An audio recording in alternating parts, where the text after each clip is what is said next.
Guwahati high court ने बच्चों के यौन शोषण से संबंधित मामलों में उचित जांच के लिए कई निर्देश जारी किए हैं। चीफ जस्टिस रश्मिन मनहर भाई छाया और जस्टिस सौमित्र सैकिया की पीठ ने न्यूज आर्टिकल के आधार पर 2019 में पंजीकृत जनहित याचिका में आदेश पारित किया, जिसमें एक बालिका गृह की नाबालिग बालिकाओं के यौन और शारीरिक शोषण की सूचना दी गई थी।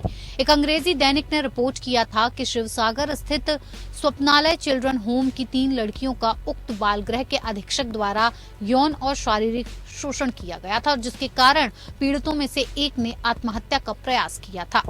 बाल गृह से भागे पीड़ितों को बाद में बचाया गया और उन्हें बाल कल्याण समिति शिवसागर के समक्ष पेश किया गया और उनके बयान दर्ज किए गए। ये आरोप लगाया गया कि इस घटना के लिए 2 व्यक्ति अर्थात बाल गृह के अधीक्षक और गृहिणी जिम्मेदार थे। उनके खिलाफ आईपीसी के प्रासंगिक प्रावधानों के साथ साथ पॉक्सो अधिनियम के तहत प्राथमिकी दर्ज की गई थी और उसके बाद चार्जशीट दायर की गई और सत्र न्यायालय ने सुनवाई के बाद दोनों आरोपियों को बरी कर दिया।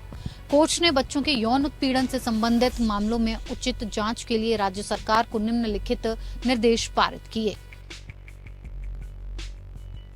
1. राज्य सरकार कानून के अनुसार अपील का पालन करेगी। बाल अधिकार हिंसा से संबंधित मामले की जांच करते समय राज्य सरकार और असम राज्य बाल अधिकार संरक्षण आयोग बाल अधिकार नियम 2005 के संरक्षण के लिए आयोग के प्रावधानों का कड़ाई से पालन करेंगे।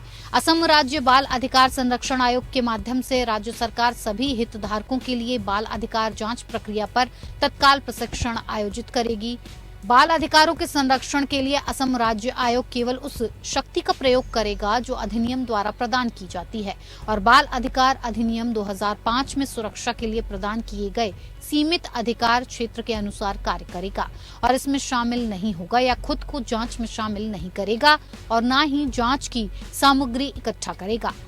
बाल अधिकारों के संरक्षण के लिए राज्य सरकार और असम राज्य आयोग अधिनियम के प्रावधानों के अनुसार रिपोर्ट की गई ऐसी किसी भी घटना को आगे बढ़ाएंगे और उस बच्चे के अधिकार की रक्षा के लिए सभी आवश्यक कदम उठाएंगे जिसने यौन शोषण या हिंसा का सामना किया है और विभिन्न अधिनियमों के तहत परिकल्पित उचित कानूनी कदम उठाएगा।